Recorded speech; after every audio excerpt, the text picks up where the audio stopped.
Welcome to the I Choose Health podcast. I'm your host, Stephen Leslie. Today we have marathoners Kayleigh and Sandy Williamson joining us on the show. And I think you were saying it's also the first woman with Down syndrome to complete the Austin Marathon. She is the first individual and only individual with Down syndrome to complete any marathon in Texas. Yeah. And any half marathon. Wow. I am a first person with the Down syndrome awareness during my first half marathon. Yes, and then the city of Austin did a proclamation that February the 22nd, 2022 is Kayleigh Williamson Day in the city of Austin. Yes. Now for this week's health updates. This first study is about wasabi and its memory-boosting ability. Wasabi, a hot green paste that is typically eaten with raw fish, has now been shown by researchers to enhance both short and long-term memory. Originating from a rhizome, wasabi is a fleshy stem located between the leaves and the thin roots of the wasabi plant, although we frequently see it in a paste form. When we think of brain foods, we often imagine nuts like almonds and walnuts, or foods packed with protein, such as salmon. The researchers at Tohoku University say that Japanese wasabi also acts as a brain food, as its primary active ingredient is a biochemical known as 6-MSITC, an established anti-inflammatory and antioxidant found in tiny concentrations in other parts of the plant kingdom. The findings, published in Nutrients, included 70 to healthy participants, ages 60 to 80, who participated in the double-masked, randomized study. Before going to bed, half of the elderly participants took 100 milligrams of wasabi extract, while the rest ate a placebo. Fast forward 3 months. The group consuming wasabi exhibited noticeable improvements in cognition, working short-term memory, and longer-lasting episodic memory using established tests for language proficiency, focus, and essential task performance. The second study is about the possible impact of one's relationship on their blood pressure. Researchers reveal that married heterosexual couples not only share the same last name but, at times, high blood pressure. The study, published in the Journal of the American Heart Association, says those who are married or live together and are middle-aged often both have high blood pressure, although high blood pressure is quite common, with the Centers for Disease Control and Prevention (CDC) reporting approximately 119.9 million Americans having high blood pressure. Researchers looked into why many couples share high blood pressure. This next study shows the role that racism may play in a type of healthcare that minorities receive. Many people from racial and ethnic minority groups brace themselves for insults and judgments before medical appointments, according to a new survey of patients that reaffirms the prevalence of racial discrimination in the U.S. healthcare system. The KFF survey of nearly 6,300 patients who have had care in the past 3 years found that about 55% of Black adults feel they have to be very careful about their appearance to be treated fairly by doctors and other health providers. Nearly half of American Indian, Alaska Native, and Hispanic patients feel similarly, as do about 4 in 10 Asian patients. By comparison, 29% of white people surveyed said they're worried about their appearance before appointments. Now for a word from our sponsor, BetterHelp. Is something interfering with your happiness or preventing you from achieving your goals? There is definitely something keeping me from my happiness and accomplishing my goals. I needed to take stock of my depression and consistent negative self-talk. Therapy helped me realize that I was deserving of happiness. That's why this podcast is called I Choose Health. It was about me choosing happiness, and I wanted to share that with you. That's why I wanted to and have partnered with BetterHelp as a sponsor to share the gift of therapy with you. Over 4 million people have used BetterHelp to start living a healthier, happier life. People spend hours in the gym every week, so why not give your mind the same kind of attention? Starting therapy can be hard. The right therapist for you may not be in your area, as some people find the face-to-face interaction and therapy uncomfortable. With BetterHelp, you can have your therapy sessions as a phone call, as a video chat, or even via messaging if you prefer that. Whatever is the most comfortable version of therapy for you. BetterHelp can match you to one of over 30,000 therapists in their network, which gives you access to a wider range of expertise that may be available in your area. To get started, you fill out a questionnaire to help assess your specific needs, and then you'll get matched with your therapist, in most cases within 48 hours or less. You'll be able to schedule therapy sessions at a time that's convenient for you. If the therapist you're first matched with doesn't feel like the right fit, which can be common when starting therapy, you can easily switch to a new therapist at no additional cost without stressing about insurance, who's in your network, or anything like that. If you think you might benefit from therapy, consider BetterHelp. Click the link in the description or visit betterhelp.com/iChooseHealth for 10% off your first month with a licensed therapist. Our guests today have blazed a hot trail from Austin, Texas, all the way to the Big Apple and right into our hearts. They continue to show what a strong mother and daughter bond can accomplish. In February 2022, she landed herself in history books, becoming the first person ever with Down syndrome to complete both a half marathon and marathon in the state of Texas. She then set her sights on the New York City Marathon this year and became the first woman with Down syndrome to complete the New York City Marathon, placing herself in the history books again. She joins us now on the show. All right, welcome back to the I Choose Health podcast. I'm your host, Stephen Leslie. I'm really excited about our interview today. We have someone who is a trailblazer and history maker here with us today. And, before we get into it a little bit more, I hope that you guys have been enjoying the interviews that we've been going through. We just had actress and model Ruby Lopez. She just gave her story on surviving ovarian cancer. And so, the things that she did, the way that she created her own protocol and kept her positivity up, even though having two small kids, and having to work and still, being told by her doctors that she only had 1 year to live. And, they didn't think that she would make it past the year. So just like seeing that story of perseverance, seeing that story was truly amazing. And I was significantly encouraged by her story. So today, as I said, we have someone who is really a trailblazer, a history maker, someone that really embodies the values here of I Choose Health podcast.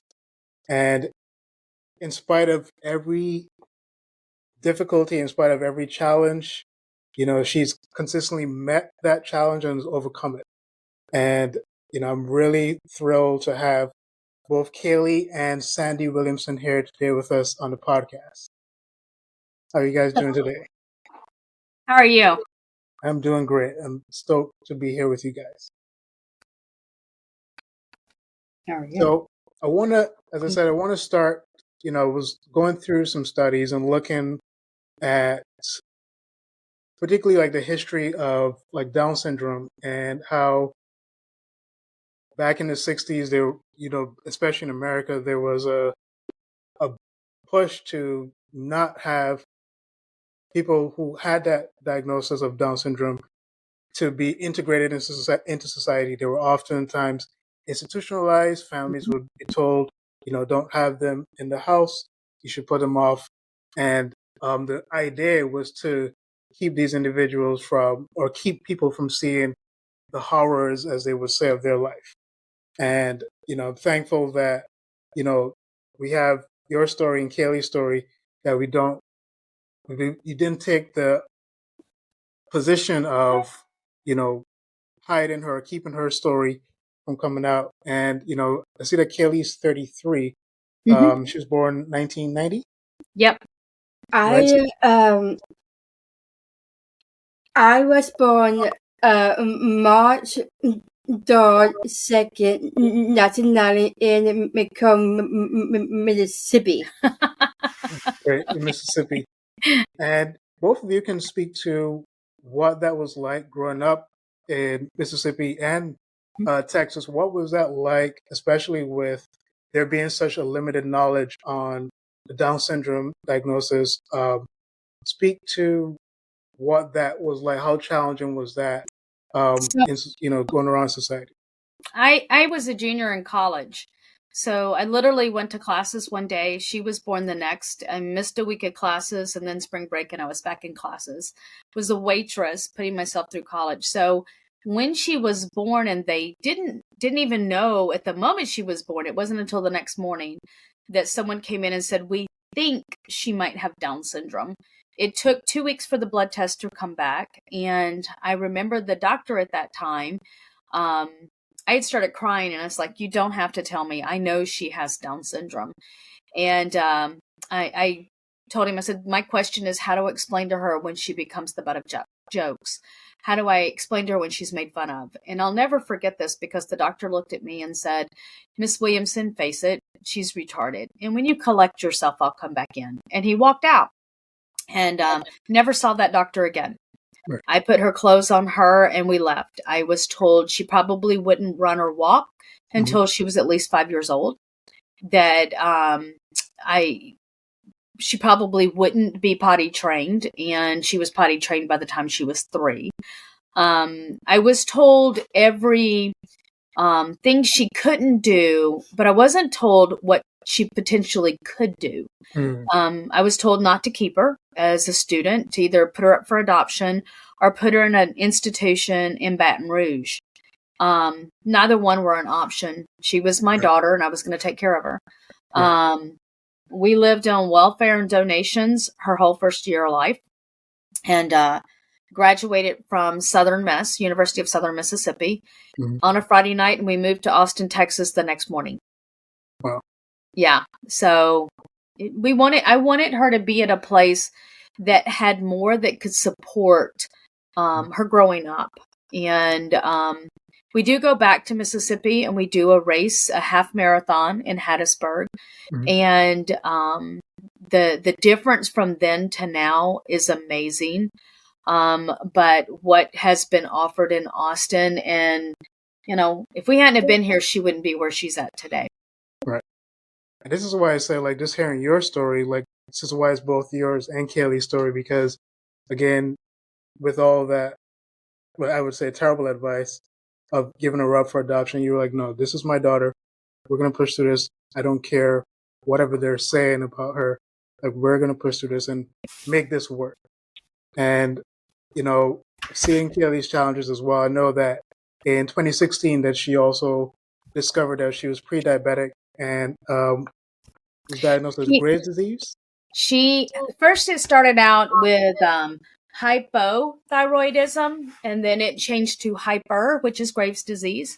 Something very common in individuals with Down syndrome. Most people don't realize that our autoimmune gene is housed in the 21st chromosome, which is what she has an extra of.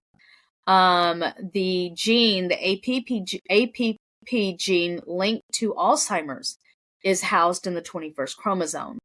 So she was diagnosed with Graves' disease, and she already had been diagnosed with ITP.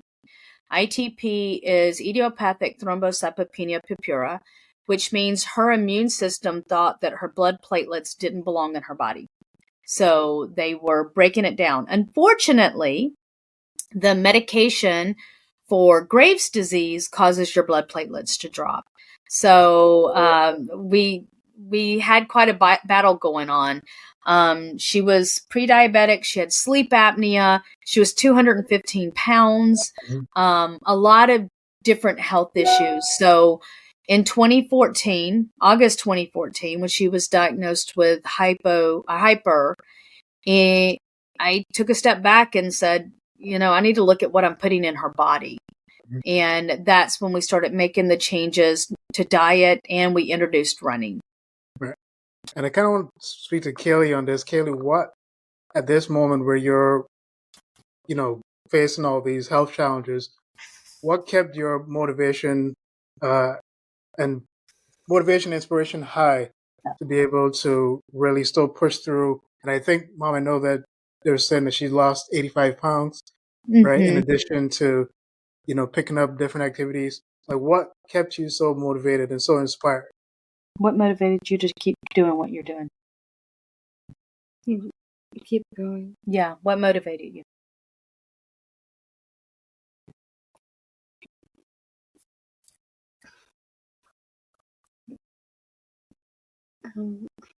What do you want me to answer for you? Because I don't know that that's your answer.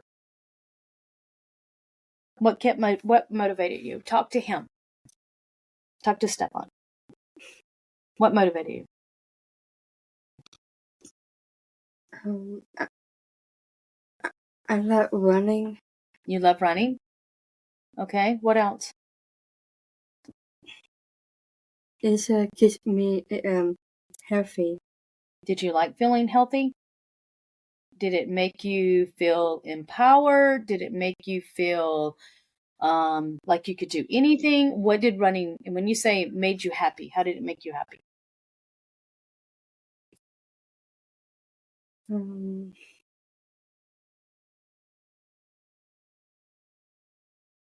It makes me happy. You met a lot of people while you're running? Are they like family now? Yeah? Like who? William?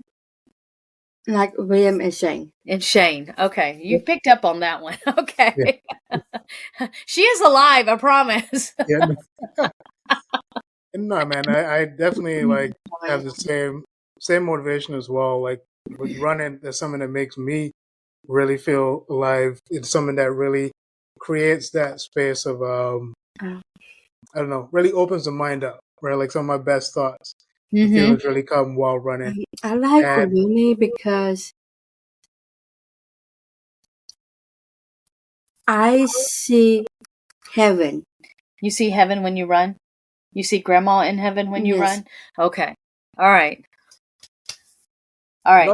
Also speak about that, because I know that, Kayleigh definitely mentioned how motivated she was because of her grandmother.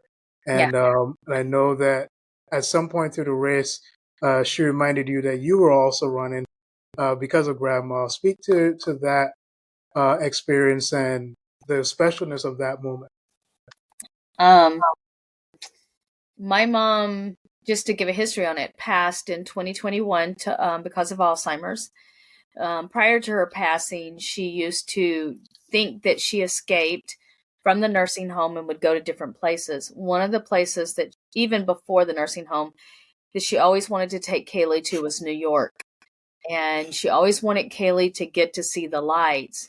And so during the race, I think it was about mile 8, I kept saying, "You're doing this for grandma." And Kayleigh stopped me and she said, "But she's your mom too. Right. And you shouldn't be calling her grandma. You should be calling her mom, because she's with you." And so that kind of, that moment of putting me in my place, so to speak. I call her grandma. You call her grandma. Yeah. But it was important each time Kayleigh, we all hit those walls throughout a marathon. It just depends on what mile marker it is. It can be 18, it can be 20, it could be, for her, I think it was about 22, 23. Right. And it was just reminding her of the why in grandma. And you would always see when you talk about her grandmother, my mom, Kayleigh, all of a sudden this determination came back. This awareness of, oh yeah, this is why. Because grandma can't do this anymore. So Kayleigh's doing it as a way to honor her. Yes. Yes. And also, I was reading that, you guys, completed the Austin Marathon in 2022. Yep. And I think it was saying it's also the first, woman with Down syndrome to complete the Austin Marathon. She is the first individual and only individual with Down syndrome to complete any marathon in Texas and any half marathon. I am a first person with the Down syndrome awareness during my my first half marathon. Yes, and then the city of Austin did a proclamation that February the 22nd, 2022 is Kayleigh Williamson Day in the city of Wow, Austin. that's Yeah. amazing. And in this That's race, they always call me I'm the princess. They do announce her as the race princess. Okay, She is that's full diva. amazing. Yeah, I saw that quote, and that definitely made me chuckle a little bit. And that's amazing because it's like first person with Down syndrome to do that, and also first woman. If you know anything about the history of running in this country, I believe it was the New York City Marathon going back to like 1970. There was a woman who attempted to run the New York City Marathon. I think she completed it, but there were attempts to try to stop her from doing it. So to be the first person with Down syndrome and be a woman as well, to do that is amazing, because I know that some of the other stories were showing how that some of the other individuals that completed with Downs were men, but to do it as the first woman with Downs as well is really significant. Yeah, it is. And the difference with any individual with Down syndrome now, Kayleigh has low muscle tone. So you can have some individuals with Down syndrome that don't necessarily have the low muscle tone. What it means with her is she has to work so much harder to get that muscle tone that we get easily when we walk out the door and you just start repetitively running. It's always bewildered me because she doesn't look like she could deadlift 155 pounds. Yeah, I saw that. She doesn't look like she could get out there and do a marathon because her legs don't look muscular. Her arms don't look muscular, but she's able to do it. So it is an even bigger feat, male or female, with someone with Down syndrome to do this. Her muscle tone impacts her right foot. Her right arch collapses. And when it collapses, it causes strain on the ankle and then the hip. So she has specific orthopedic inserts that were handmade for her. And we use a lot of KT tape. And I always get the ankle checked out afterwards to make sure there's no swelling. Are we causing anything that could be permanent damage or anything? So I'm always monitoring that. And thus far, she's done great. They're able to lift that arch back up where it needs to be. But it just speaks to the amount of discipline and work she has to put in just to do something that we might take for granted, of just getting out there and doing a 5K or just getting out there doing a 10K. And it sounds weird to just say just, but it is. There was a gentleman out there in New York that did the race also with her and came in not far after she did. And I know it looked like with his foot, their muscle tone is so different that they get out there and do this. It's not just inspirational. It should make us all step back and take in what is possible with determination. Yeah. And not only deadlifting 155 pounds, but I saw that you're competing in powerlifting events as well. Yep. You did your first power. The week after New York, she had her first powerlifting event for Special Olympics. I'm not going to do that again. You're not going to do. I told her not to do the 155 because her back was still bothering her from the New York Marathon. So she only did like 135, 140 pounds. I mean, No, but my lower back is hurting. I just sweating. yes. I'm sorry. No, because I'm a personal trainer, and I've been training for at least 2 or 3 years, and I start to lose grip around 180. So the fact that you're doing this at 135, 140, 155 is still amazing. It's impressive. The trainer, the way we got into her doing the deadlifting, though, was with the squats. I mean, you have to rely on those hamstrings. You have to rely on that strong core to keep it in place to be able to pull that weight up. And it actually goes hand in hand with when you're training for any type of running. Because if you think about the amount of work that goes into your hamstrings and your core just to support you, It worked out great. Mhm. That's amazing. And I know that in 2019, you published a book, It's Cool to Be Me. Can you Is that your speak book? about that? Can you tell him about your book? Sorry. No, just tell him about your book.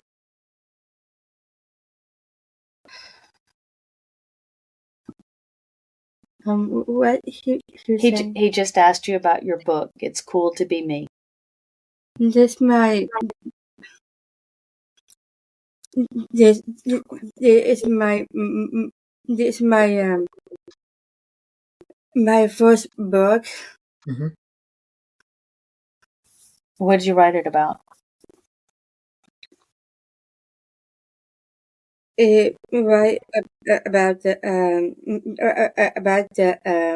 Alzheimer's. You dedicate it to people with Alzheimer's and grandma. You're right. But what did you write in the book about? Did you write about chasing toad frogs? Okay, what did you write about? Who was in your book? You drive me crazy. I'm supposed to drive you crazy. That's the whole reason you were born. That's why I call you crazy woman. I'm good with that.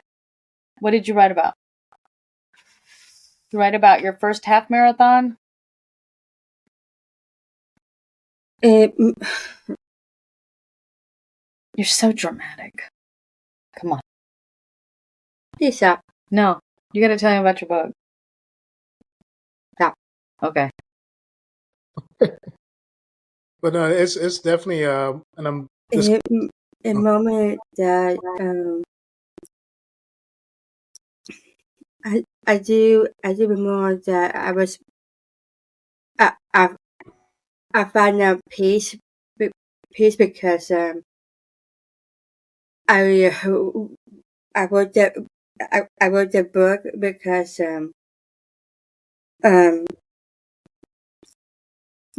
because a moment that I was looking down with my with my friend. And who was your friend? Shane? Is a moment that I see my my godfather. Shane.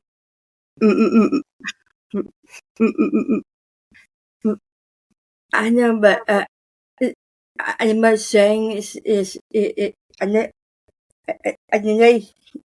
that you said his name, but I just want to tell you that he was married, Mm-hmm. but my saying is not my friend. He's my godfather because he's got married, and then he was holding my hand to finish my my race. Your first half marathon. So, that's what you wrote about. Your first half marathon. Yes. Yeah. And then a moment that I crossed in the first line, I see my I see my running coach. It is William. Yes. Um. So William is hold on. okay. Well, he's the one to put my medal around my neck, and then he got me high five, and then I started crying. I was hugging, Yes. Okay. and then a moment that I see my my friend album, and then I still see him because he's got my jacket, victory dance in the race. So you dance with Iram at the end of your races here Yes. in Austin. William puts the medal around your neck here in Austin. Yes. And Shane did your first half And with my you. godfather. And he's your godfather. And he did your marathon with you. He flew back and did the marathon, which was his first also. You remember why? Why? You remember why he came? Why did he come? Because of me. Okay. All right. So one question led to 10 minutes. Okay. That's fine. Then That's I'm totally sorry. fine. Then She's got her voice now. and then they got married, and then my godfather told me that you just now have a brand new god sister. Her name is Emma Singh. So to put all this in context, all of these people that she's talking about how much she loves and everything were met through the running community here in Austin. Lovely. Healthy lifestyle change also came with a whole new family. Right. So essentially, it's cool to you. It's cool to be you because, again, the experience that you have, the things and friends and family that you gained through running, through the experience of running, right? And Yes. so, and in another sense, it's cool to be you because it's okay to have Down syndrome and still be able to do these amazing things, right? Because at the end of the day, I think it's important for us to know that we're all the same, but we have different challenges. Yeah. Right? The funny thing was, University of Texas brought her down on the field last Friday night, and they recognized her in front of 100,000 people. They presented a check from H-E-B, a local grocery chain here in Texas, and they donated $5,000 in Kayleigh's name to the Alzheimer's Association. The next day, we were driving to visit my dad, and Kayleigh tells me, she said, "Mom, I didn't get to meet Matthew McConaughey. I got to meet Scarlett Johansson, but I didn't get to meet Matthew McConaughey." And I looked at Kayleigh and I said, "Kayleigh, guess what?" And she said, "What?" I said, "Matthew McConaughey didn't get to meet you." I said, "I think it was his loss, a bigger loss." Yep. And I say that because I always want Kayleigh to hold on to how important she is just for who she is, not because there's nothing lesser than. It's that she's just like every single one of us. We have our unique differences, and we celebrate that. We have our things that are the same as everyone else, and we celebrate that too. Right. So that is one thing that I did want to empower Kayleigh with, is even down to the Down syndrome that people may see as less than. No, that just makes you unique, and it means that you do things differently. Right. So. And you said that New York changed the way that you saw your daughter. Can you go further into that and explain? Yeah. Yeah. So go ahead. I tried to tell him. What do you want to tell him?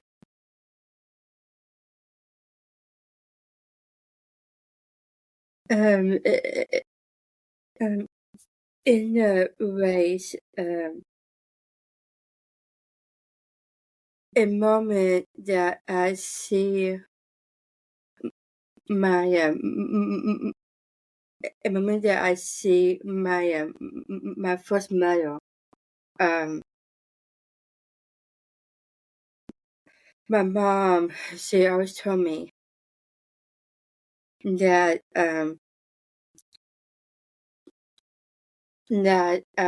I am inspired with other people, and then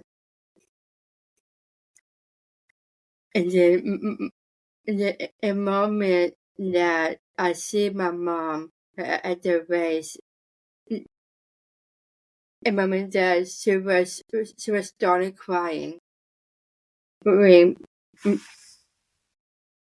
moment that she was starting crying.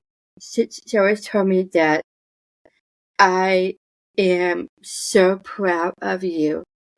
And then she told me that you're married Donald. You're married Donald. Okay, so the what I saw that had such an impact for me in New York, is the diversity along the spectators along the whole race course. We ran past people holding a flag for Palestine. We ran past people holding a flag, an Israeli flag. We ran past and we saw some people holding a flag for Mexico.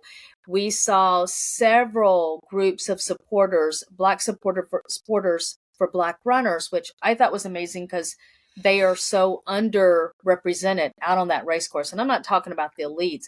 I'm just talking about in general. But every single one of them were playing music. And every single time Kayleigh stopped to dance to their music. And I would watch them as they would high five and they would hug and they would dance with Kayleigh. And you just saw these barriers just break down. It was no longer about our differences. It was about people in that moment having fun, dancing with each other, high-fiving, and hugging. Some of them was quite the hug-a-thon. But it was just, it's how we should be. Right.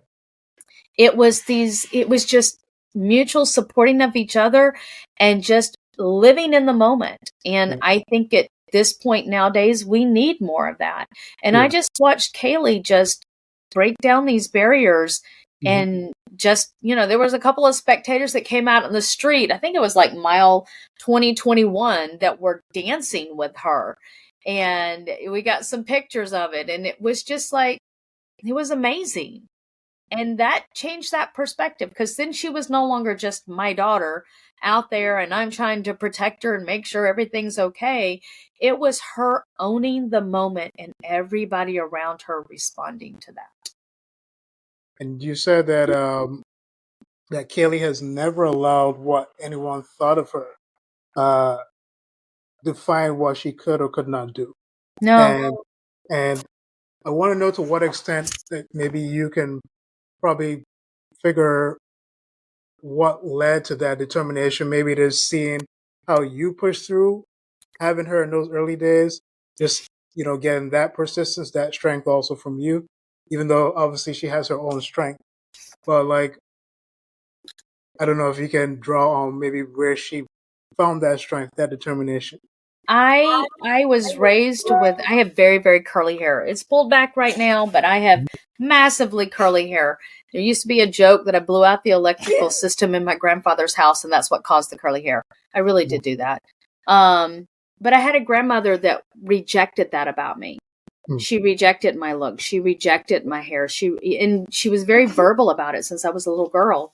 When you have that kind of stuff, especially coming from a family member, it makes you insecure about every aspect of yourself.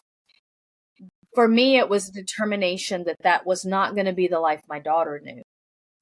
I wanted her to be secure in every aspect of herself, even down to how I talk about, anything with Down syndrome, with other family members. It was just giving her that ability to see herself differently. I started writing journal notes to her and her place in history, and how, she would perceive things and how accepting she was of everything and how so many times we are not. And letting her know that was a beautiful, unique thing about herself that we needed more of. Yeah. And I may still have all my insecurities to some extent, but I didn't want her raised with that. And that was the determination and just the way I wanted her to see herself. Yeah.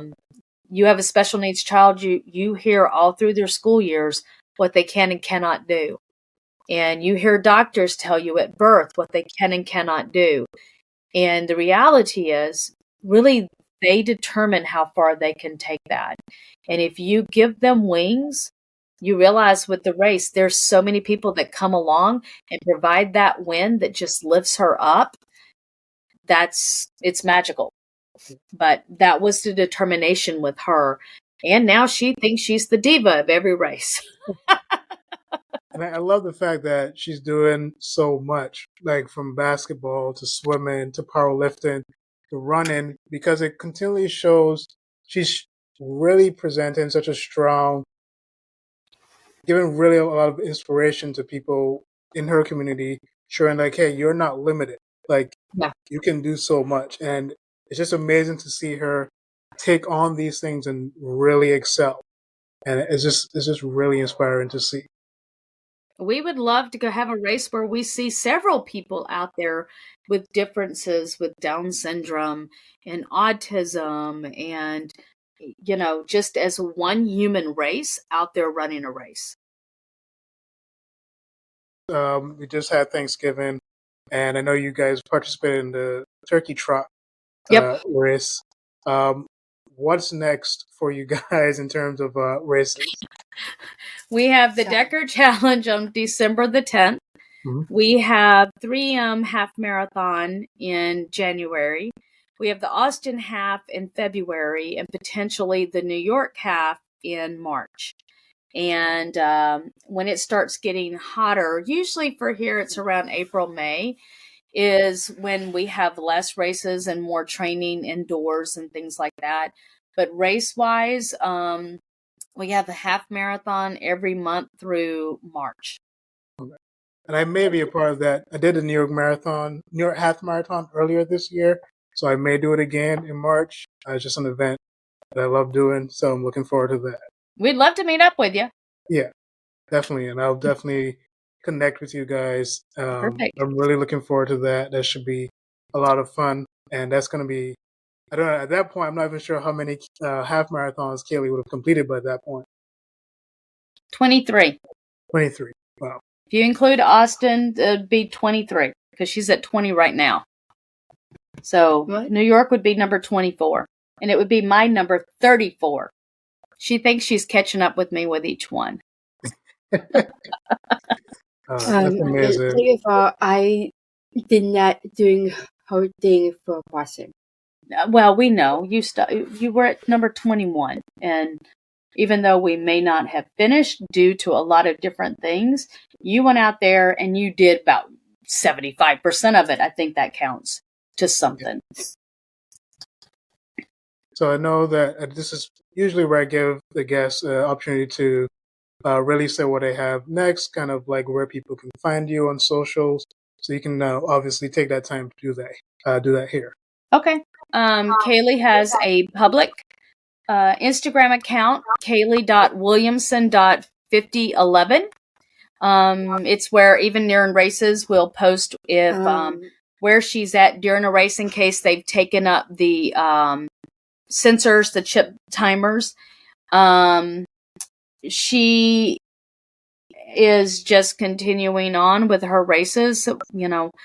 We're going to keep going for however long. This is her 8th year doing the Austin Distance Challenge, and we're looking for number 9 and 10. We just want to keep going as long as possible, and hopefully one year get out there and see more individuals with Down syndrome out on the course and moving and getting active and doing whatever they can as well.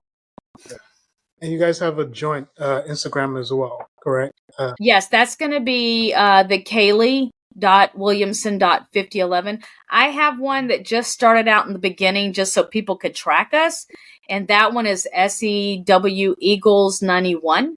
So you can see us on either one, but most people are tracking her under her name. Right. Well, Kayleigh and Sandy, this was really amazing, really inspiring. I'll be definitely tracking your story, and hopefully, link with you guys as well around March here in New York. But I hope that everyone that listened today is really encouraged, really inspired, especially those that are within, Kayleigh's community, and those who, apart from that, also feel maybe disenfranchised, maybe feel like they're not able to push through. That she showed you, the mom has shown you that you can excel, you can prevail regardless of the circumstances. Absolutely. And so again, here at I Choose Health, we make the appeal to you to make health personal, make the choice to be you. And again, this is the I Choose Health podcast. Hope you guys have a great one. Okay.